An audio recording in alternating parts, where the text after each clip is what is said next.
Right now I'm going to introduce our speaker, and this is Bobby Calderwood, and he is from Evidence Systems, and he's going to be talking about Redis, Streams, and Microservices. So come on up. Thank you.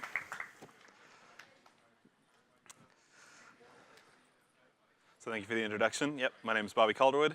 Here's a little bit about my background, how I got into these sort of event-driven systems, these event-sourced systems. Started at Cognitect, where I was helping build a database called Datomic.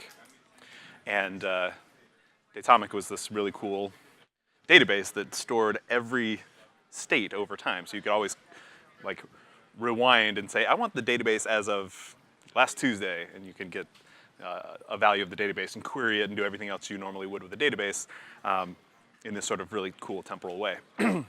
But you also got like ACID transactions and all that stuff. So thinking about that system, working on it, it was invented by Rich Hickey, who also created the Clojure programming language. It's a brilliant design, and that's sort of sent me down this road of building systems this way. I worked at Capital One for a number of years, and I have some former colleagues from Capital One here in the audience. It's fun to see folks there. And in that environment, I really started to appreciate when you build a system, somebody somewhere is going to want that data at some point, right? When you're working in a big environment like Capital One, especially if you're regulated and there's auditing requirements, or what you're doing is impacting the business in some material way, and so you need to sort of roll those views up into management and analytics and all that stuff. So this narrative of why to build systems the way that I'm going to describe how I build them, those two influences are sort of heavy and bear on my opinions about how to build these systems. And then finally, for about a year, I've been running my own company, Evidence Systems. We build real-time financial systems in the cloud for banks and other financial companies. And when you're building financial systems, historically they've been very batch-oriented. So at the end of the day, you settle up, and during the day, you don't really know how much money's in your account. You spend some things, you write some checks, you swipe your debit card. Yeah, you don't really know how much is in your account until 2-3 days later, and then you realize you've overdrawn, and now you're mad at your bank and all that. So trying to build these systems that have this real-time feel, that instantly communicate the intent that the users, the thing the users asked you to do is really important. And you can meet with me. Also, I've got some swag up here, some business cards and stuff if you're interested in my business.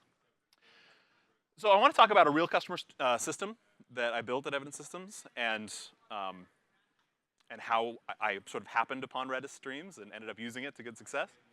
Along the way, I sort of stumbled into becoming an open source contributor. I do that sometimes. It's not like my thing. I wouldn't consider myself like the open source guy, but it's great, and it's a model that works, and I'm really happy that Redis works the way it does.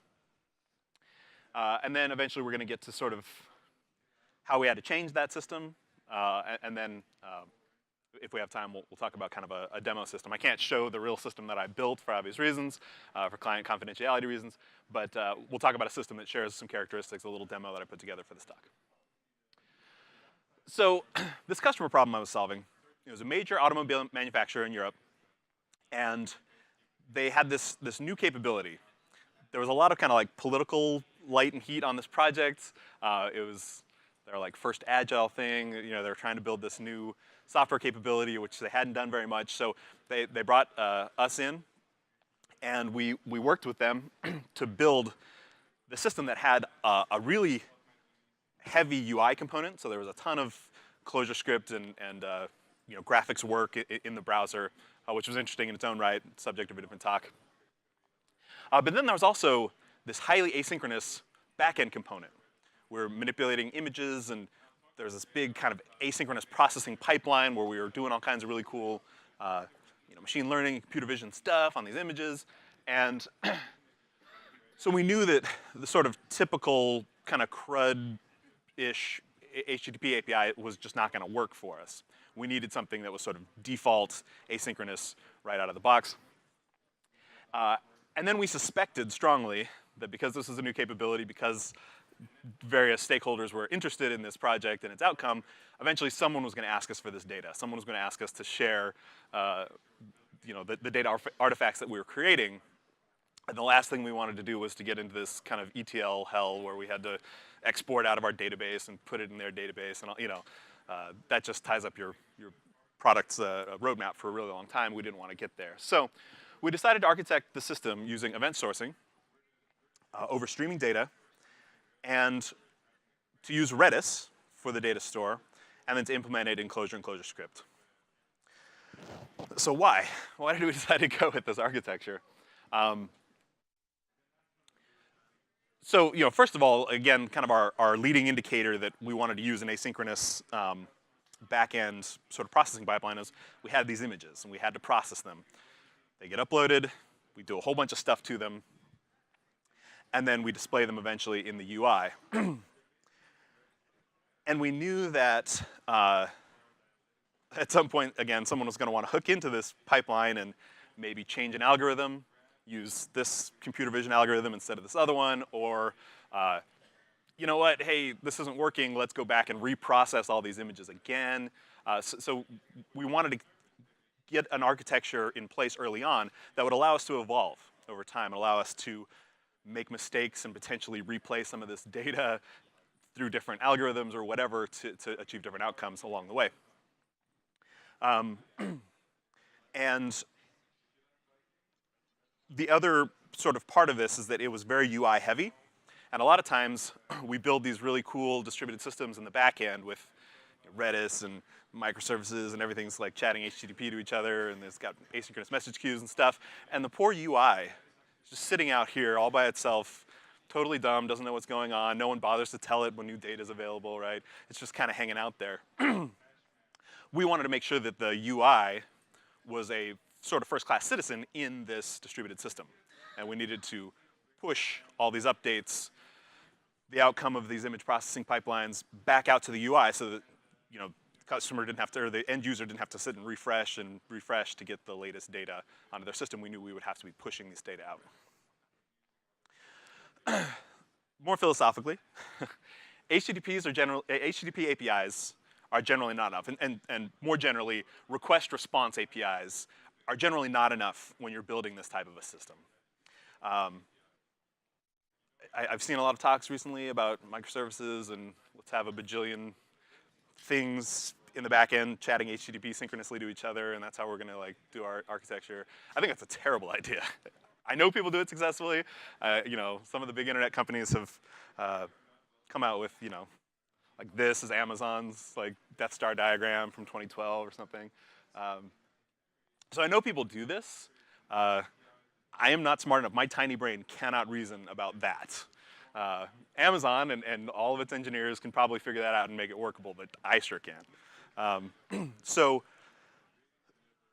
this balkanization of the data across these different services, the non-determinism implied in this sort of object-oriented kind of view of microservices where every little service is kind of like an object and we just sort of call each other like a distributed object-oriented system. Again, that's a really, really bad idea.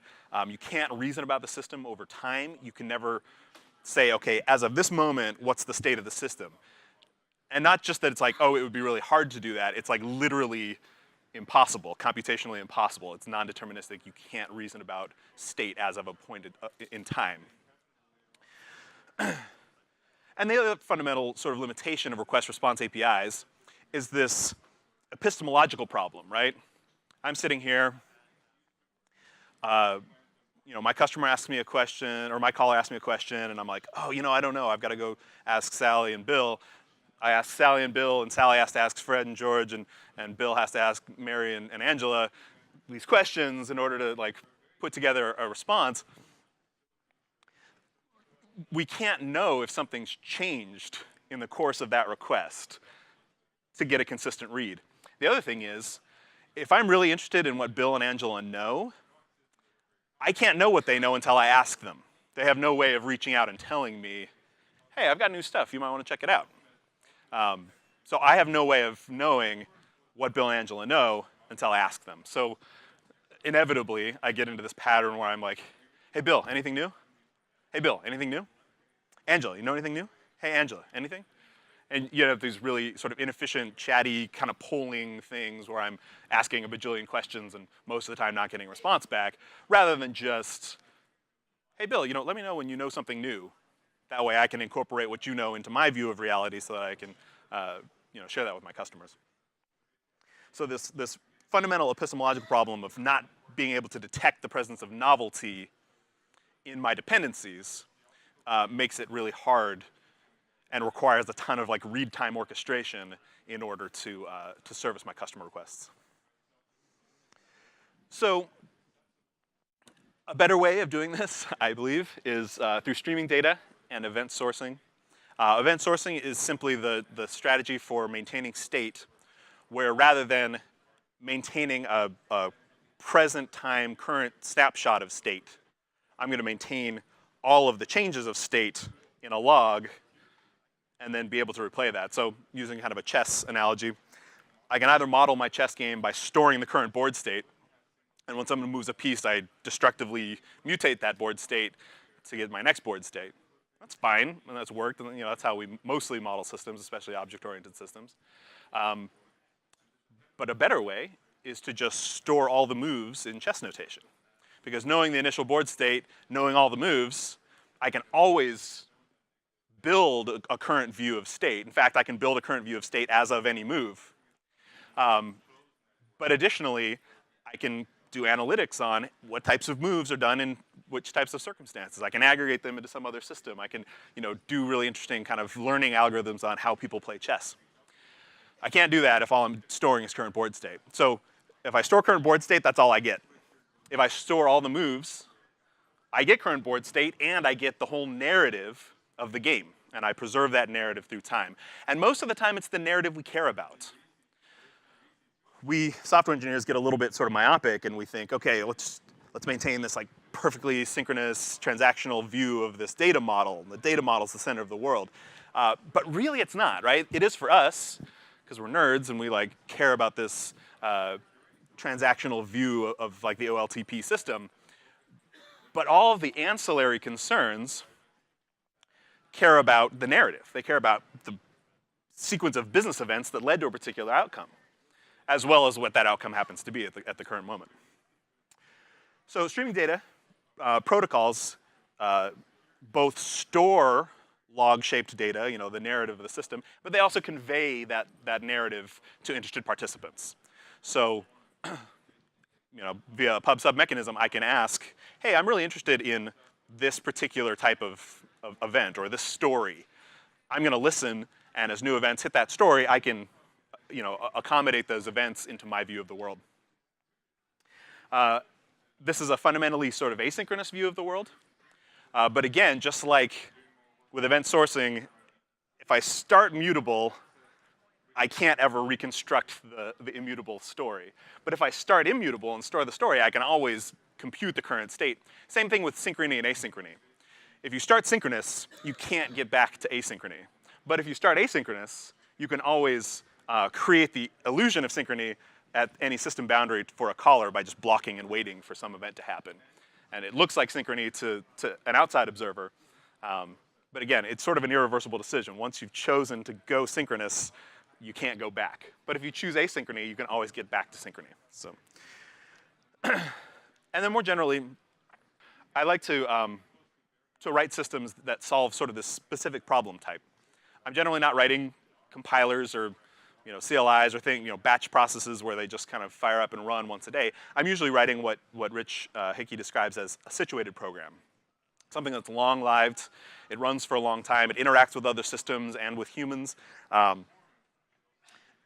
It's situated because it's long-lived, it lives in a changing world, and the requirements and the operational environment around the system change, and you inevitably end up using other people's code in your system, be it calling their services or actually incorporating libraries into your code. And my particular programs tend to be situated within large enterprises. Why is this happening? Where in a lot of cases, there are requirements for auditing. Like, in the financial world, there's a ton of auditing requirements because there's a lot of laws for very good reasons about, you showed the customer this interest rate and then they applied for a loan at that interest rate, and at some point you maybe found out their race or their address or whatever. Those things have to happen in a certain order, because if they happen out of order, you've probably broken the law. You may have discriminated. There's a lot of bad things that can happen if banks don't behave themselves. And so having the whole narrative stored makes auditing trivial, right? Because you're building systems basically out of audit logs rather than trying to reverse engineer audit logs out of your sort of mutable point-in-time systems. And inevitably in large enterprises, someone's going to want your data.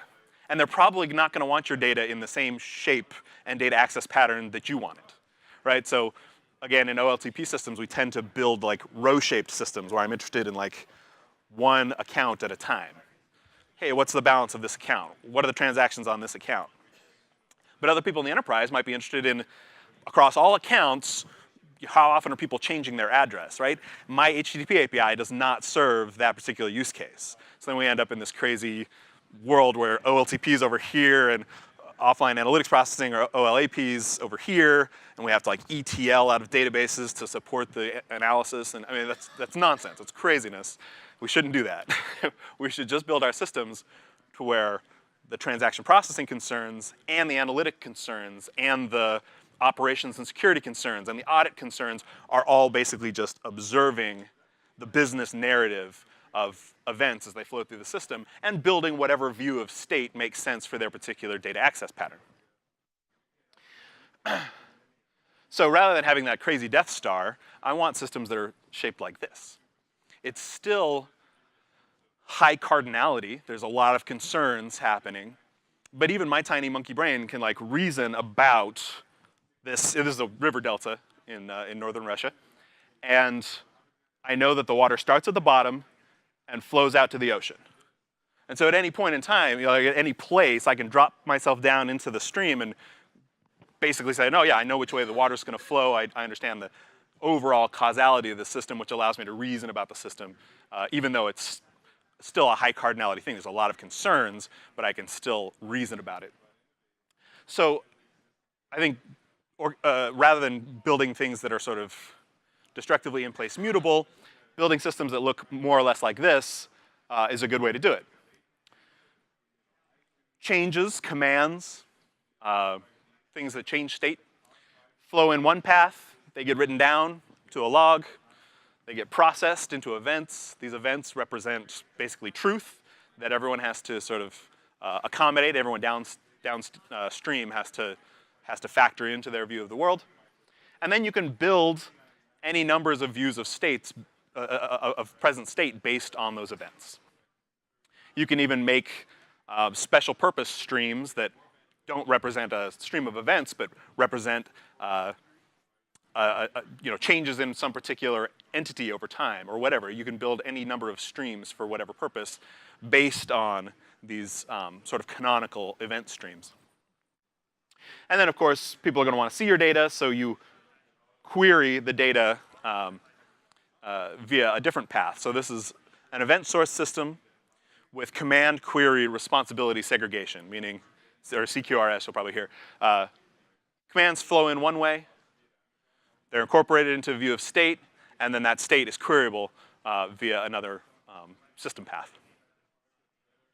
So this is, I think, a more sustainable view of microservices. It's a more sane way, instead of things synchronously chatting HTTP or gRPC or what have you on the wire. Everyone writing down stuff that they're doing, and then other people can observe the things they're writing down. So that's why I like Redis, or that's why I like streaming data. But why Redis? Because right there it says Kafka. And we're at a Redis conference. So generally, I have been building these systems in Kafka. Kafka is a really capable system. I've been using it for a long time at various places that I've worked and various clients. And it's great. It's got durability guarantees. It's got transactionality guarantees. It's got a really great ecosystem around its APIs. It's got the Streams API. It's got the Connect API. But sometimes you just don't need Kafka, right? Kafka's this big thing. It's hard to operate in some ways. You gotta like run Zookeeper and a big cluster of things. And for some problems, it's just like driving a nail with a sledgehammer a little bit. And Redis is just there. So on our particular customer problem that we were focused on, we've got this new system. They're not running in the cloud. They're running in their own data center. So we're sort of constrained by what their ops people are comfortable with running. And sure enough, they already had Redis in the stack, because everyone's got Redis in the stack. It's there. And the ops people are comfortable with it, and it's battle hardened, and it sort of just works. So we told the ops people on our client side, we're like, hey, just wait for the latest version of Redis to drop. This was pre 5.0. Just wait for the next version of Redis to drop and just upgrade like you normally would. And they're like, yeah, cool, we got it, that's great. Rather than, hey, learn how to operate Kafka. That would have been a bit of a tall order. And then Redis added streams. So we were looking at Redis pre-streams. We knew streams was coming. We had read the blog post, but it wasn't here yet. So we started building the system anyway, sort of anticipating that streams was going to come out. This is not something I recommend doing generally. Don't like speculate about a feature in an open source project that you can't control, and build a client project around it. But this thing was sort of prototype-ish and proof of concept enough where the customer was comfortable with that. Why did Redis bother adding streams? Well, Kafka popularized this idea of kind of streaming data, log-shaped data. And Salvatore observed that, wrote a really great blog post, and observed that a lot of existing data structures in Redis kind of almost get there. Sorted sets, but you can't block and wait for a new record to arrive. And they're kind of memory hungry, and the order's not stable. So if you jimmy with your keys, it'll change the sorting order. Lists, you can't do scans, like starting at an arbitrary point within the list and scanning to an arbitrary point within the list, because that's like O of n time to be able to do that. You've got to scan. So you can't seek into a particular position. And there's no fan out to allow consumption by multiple clients blocking awaiting novelty. There's really just kind of one client can block on the list and get notified of new stuff. And PubSub's great. That's what we started our implementation with. We were like, okay, we'll throw PubSub in here, and then when streams drops, I guess we'll just refactor the whole system around streams. But it does maintain history, so it doesn't have a lot of the really nice characteristics I just described. And you can't do windowed aggregation because you don't have history, a few other limitations and drawbacks. And streams, according to the blog post, had all the characteristics that we wanted, so we went ahead sort of anticipating that streams would drop. So why Clojure? First of all, candidly, we were a Clojure team, so that's what we know. To a man with a hammer, everything looks like a nail, right? But it's a great all-purpose programming language. And it's full stack, so Clojure runs on the JVM, compiles to Java bytecode. Clojure scripts is a dialect that compiles to JavaScript, runs in the browser. So I can have one language through my whole stack and share business logic easily between the client and the server. It's really great. And there's a really great set of libraries for writing web applications in Clojure and Clojure scripts. Clojure scripts has some really great React wrappers and participates in the JavaScript ecosystem. You can pull in any JavaScript libraries you want and just use them from ClojureScript. It's really great. And this whole notion of a reactive front end works really well with this notion of an event-driven system, right? This event source system. Now the UIs, which we've been programming reactively anyway, you can just sort of plug in the stream of events, and then the UI knows what to do and knows how to update itself and all of that. Clojure on the server side has a set of libraries called Pedestal for writing HTTP APIs. There's also a great GraphQL implementation called Licinia that very easily allows you to write kind of Apollo-style GraphQL services with subscriptions and queries and mutations and all that stuff in Clojure. And Clojure also has a library called Core Async. Because Clojure is a Lisp, because it's homoiconic, meaning the data structures are the same as the syntax of the programming language itself, a lot of Clojure's features are built and implemented using libraries, whereas many languages would need to like change the compiler and add new syntax and fundamentally sort of change the syntax of the language. Lisps don't have that problem. If I want a new functionality in Lisp, even something as fundamental as a new blocking or polling async constructs, I don't need to add like an async syntax to my language. I just have a library. Clojure's awesome for that. So core async provides CSP-style coroutines and channels for doing asynchronous programming, which fits really, really well with streaming data. And data comes in from Redis, and I need to stream it back out to my UI. All that we can wire together very easily with core async. And Clojure has Carmine, which is a really great Redis client. It's simple. It stays really close to Redis semantics, and it's generated from Redis source artifacts, which we'll talk about in a minute. So it stays and tracks really closely with all the capabilities of Redis. But at the time we needed it, Carmine didn't have streams yet. So even as Redis implemented streams and started dropping version 5 betas, Carmine didn't have streams. So like an hour after Salvatore's blog post dropped, I filed an issue with Carmine saying, hey, let's add streams. And then I felt open source guilt. Has anyone ever felt open source guilt? Where you're like, hey, could you guys just do this work for me for free? And then I'll benefit from it and like make money with my client? That would be great, thank you. I felt that a little bit. So I opened a pull request and started kind of playing with what it would take. Oh, thank you. We have an open source maintainer over here. Opened a pull request to sort of experiment with what it would take to add streams to Carmine, the Clojure language Redis client. Turns out it's really easy. So Carmine, again, generates its whole client from the artifacts, the JSON artifact in Redis Doc. So in Redis Doc, there's this like, I can't remember what it's called, commands.json or something, that has the documentation for all of the Redis commands supported. So it's got the arity, it's got the data type, it's got kind of everything you need to build a client. So being a Lisp, that's what Clojure does. It's like just reads this big data file and dynamically generates code, and it's awesome. So the Redis Docs JSON didn't yet include the streams operation. So even though Redis supported it, Redis Doc hadn't been updated yet. So now I'm like crawling down the rabbit hole of like open source dependencies, right? Opened an issue on Redis Doc, and then subsequently opened a pull request on Redis Doc to get the stream stuff added to the documentation. So if you read redis.io/commands, you're probably reading something that I contributed to, and that makes me feel very proud. And it was great. All of this like got added really quickly. Open source works, people. It really does. Again, I am not the best open source poster child for being a community member and contributing and being active and all that. But I do generally sharpen my tools. And when I find something that's broken, I will open a pull request to fix it. If I find something that's missing, I'll do the same. So, it's tool sharpening. It's not the heroic efforts that bravo to all of you open source maintainers. You go to huge, huge lengths and keep the world running.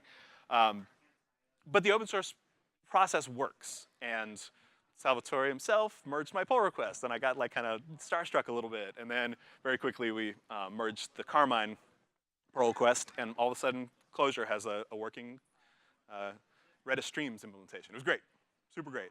Happened really quickly, but just like not quickly enough. So we had already built the server-side component. We had already built the worker processing pipeline for processing these images. It was all based on Redis pub sub, and it worked. It wasn't scalable because PubSub doesn't allow, fan out of work and all of that. But so we were running on like one worker box. We had our API box, and then we had our worker server, and we needed to scale to like probably 8 worker servers. So we knew we would have to rewrite. As soon as streams dropped, we're like, okay, now's the point when we're gonna have to stop everything and spend 12 weeks just rewriting this distributed system part of the application. But it ended up being so easy, and this was really inspiring. It ended up being a very small set of changes. I know it says like 500 changes, but a lot of that is just shell scripts to support a multi-server deployment. It was really a very small change. I think a lot of credit for that goes to the simplicity of Redis. It was easy to swap out one data structure for another because it's just Redis. The Carmine client, again, was bulletproof and sort of just worked the first time we tried it. Even after merging my sort of questionable quality pull requests, the client just worked, and it did great, and it supported all the blocking semantics we needed. It supported Xgroup read, or Xread group, which we needed, and in about 3 days, I refactored the whole distributed systems part of our application, and it just worked. It was really, really great. So how does it work? How does Redis Streams add these capabilities? Xadd allows you to produce to a stream. Xadd is very simple. You add to a named key. So just like anything in Redis, start with a key and a value. The key in this case is the name of the stream, and then the value is a little more complicated, but the way that you add to the stream is via this very simple xadd command. Most of the time you want to add to the end of the log, and so when you specify the ID, you're just specifying like star, add to the end of the log. Xrange and revrange or reverse range are sort of batch-oriented ways of querying or scanning the log.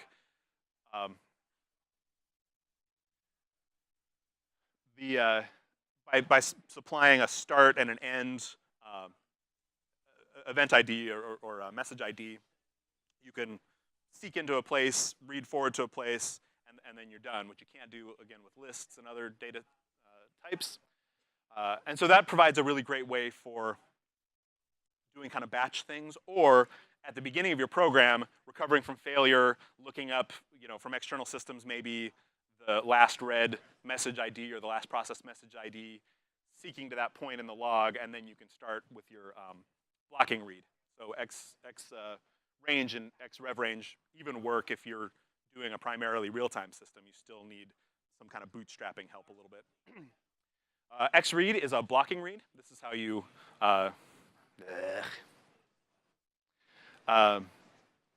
it conveys novelty, so I can block for a configurable timeout, and then when new stuff arrives, it'll give me some batch of messages. You can specify your batch size too, so you can control how fast you're getting data and all of that. You can also read from multiple streams at once, which is really powerful. So you can do things like joins and windowed aggregates and stuff. It's really neat. And then read group is really interesting. Read group sort of parallels some of the functionality of Kafka consumer groups, but not really. The semantics are not the same. So you need to be careful here. Order is not preserved going out of a read group command. So the guarantees around a read group are all about each participant in the group will only see the messages they see. It'll never be redelivered to another participant.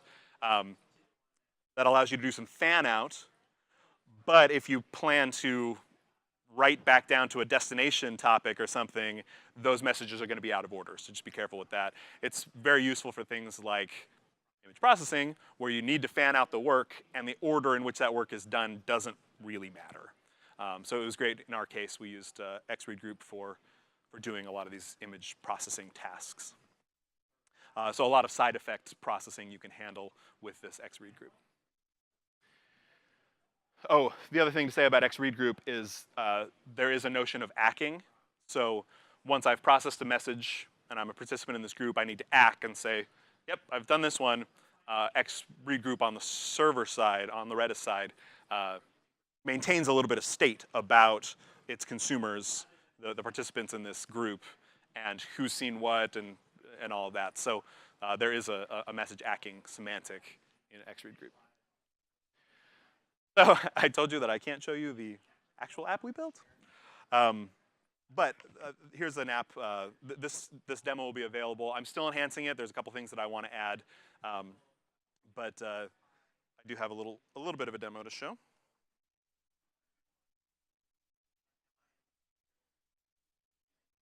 It's going to be tricky to, yeah, let's see if we can do it this way. So we've got a coffee shop. I'm going to wait for it.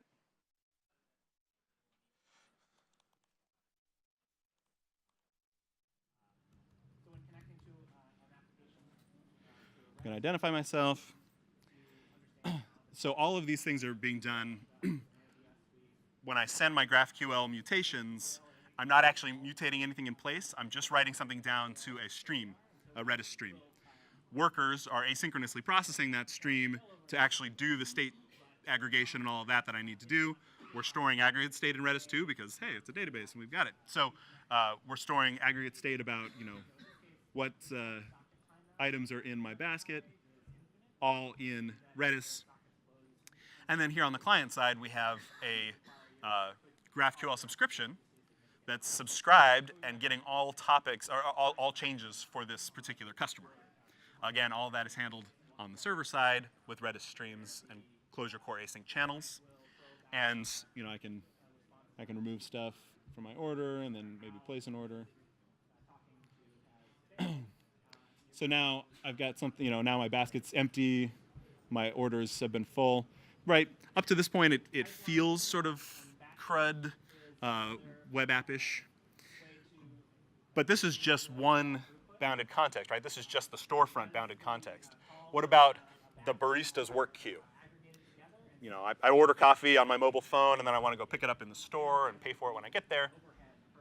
But how does the barista know what to work on, what their next job is?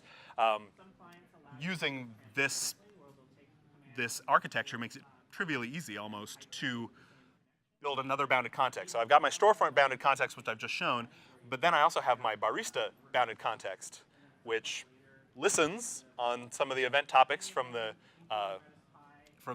storefront bounded context topic. And when an order is ready, it adds it, divvies it out to a barista who's signed up and is actively working. The barista can mark things as ready, and eventually my storefront bounded context will listen on the barista context topic and learn, hey, an order's ready, now it's ready to be paid for, now we're ready to deliver it to the customer, hey, now it's been paid, all of that. So these different bounded contexts, without having a ton of knowledge about each other, without having to synchronously reach out and communicate to each other, can cooperate without much coordination. Adding another bounded context, because there's always going to be another one, especially in these sort of enterprise apps, there's maybe an inventory bounded context. If I'm the manager of the store, I want to know when we're getting low on critical, like coffee beans and milk and whatever else in my store.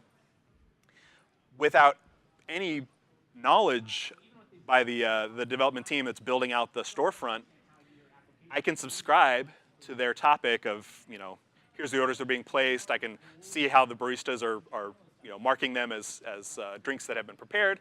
And by listening to these two bounded contexts, I can draw down on inventory and send out alerts to the manager when inventory reaches critical levels, or automatically reorder when supplies get low. And again, this bounded context, these other teams that are building the customer-facing functionality and the barista-facing functionality don't even have to know about this other bounded context. That's the power of building apps this way. You're not ETLing, you're not synchronously calling APIs, you're really just building software independent deployable units with low coordination, which is really the goal of anything like microservices.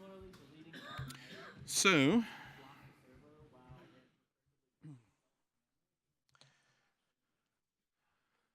in conclusion, always use Clojure. It's great. You can completely refactor your distributed systems, and you'll come out to 500 changes, lines of code changes. And I don't know if you noticed, but there was actually a net code reduction in that pull request. So there was less code when we implemented streams than when we had PubSub, which is amazing.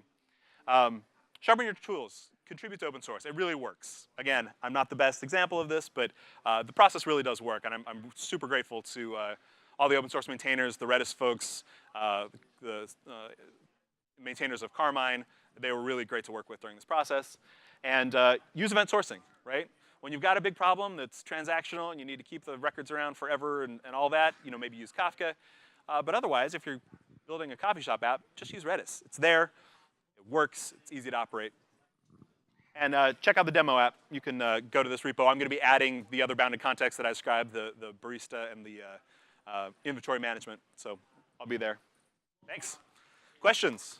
We've got about 3-4 minutes for questions.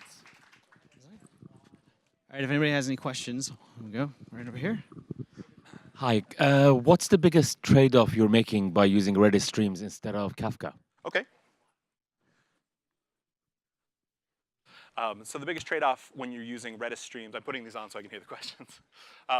Using Redis Streams instead of Kafka, Kafka has obviously much larger than memory data set size.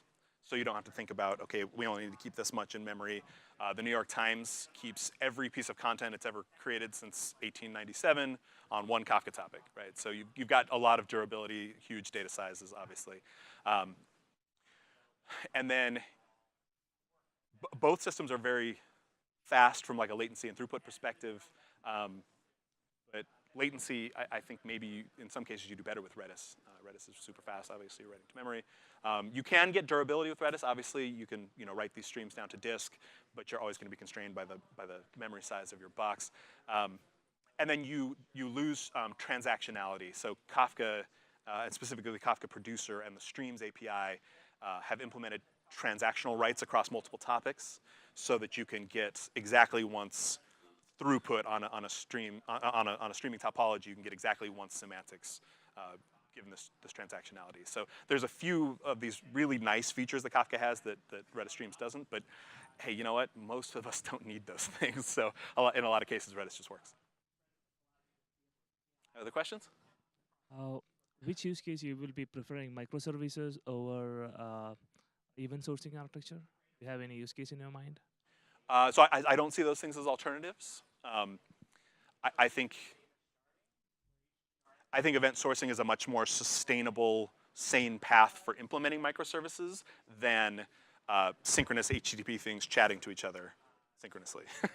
So when people say microservices, they mean a lot of different things. I mean, it's a huge topic, obviously, lots of books and ink and conference hot air spilled on that topic. For my money, if I'm going to be in this sort of distributed context where I think microservices is going to help, I want to use event sourcing rather than synchronous communication as much as possible to implement those microservices. Any other questions? 30 seconds. Oh, thanks for coming to my talk. I have some business cards and stuff if you want to reach out and get in touch with me. Thank you. Thank you, everyone.